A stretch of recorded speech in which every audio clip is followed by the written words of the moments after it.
Let me just tell you, the United States and the United Kingdom are the only two industrial democracies that do not routinely require voters to show ID. And I'll tell you, in my mind, that is why the United States and the UK have persistent problems with voter fraud.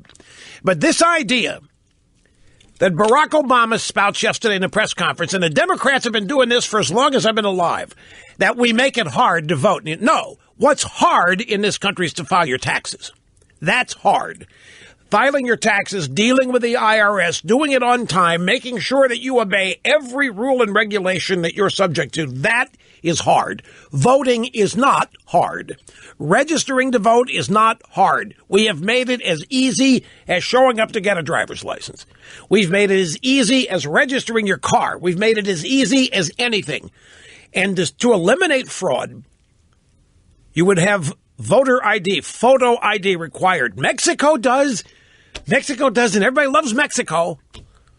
As I say, the United States, United Kingdom are the only two industrialized democracies that do not, and that's where all these voter fraud problems exist. But it offends my intelligence when we have the president say, we make it hard for people to vote. What he's saying is that the white majority is relying on Jim Crow days and slavery to make it difficult for African Americans to vote. For crying out loud, the Democrat Party shows up and busses as many African Americans to the polls as they can.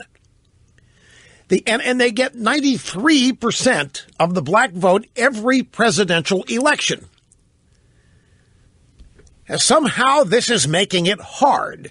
Somehow the Republicans are making it hard for people to vote. It isn't. It is all too easy. Early voting, for crying out loud, early voting, and then there's absentee voting. It's easy to vote. It just offends me royally to hear the Democrats routinely mischaracterize this. They want people to think that this is still the 1800s, still the 1940s, still the 1950s, when it was the Democrats that were standing in polling places with dogs and fire hoses and preventing black people from voting. It was the Democrats in the South that did that. It was the Bull Connors of the world and the George Wallaces of the world and the Lester Maddoxes of the world. It was not Republicans. They were not the segregationists.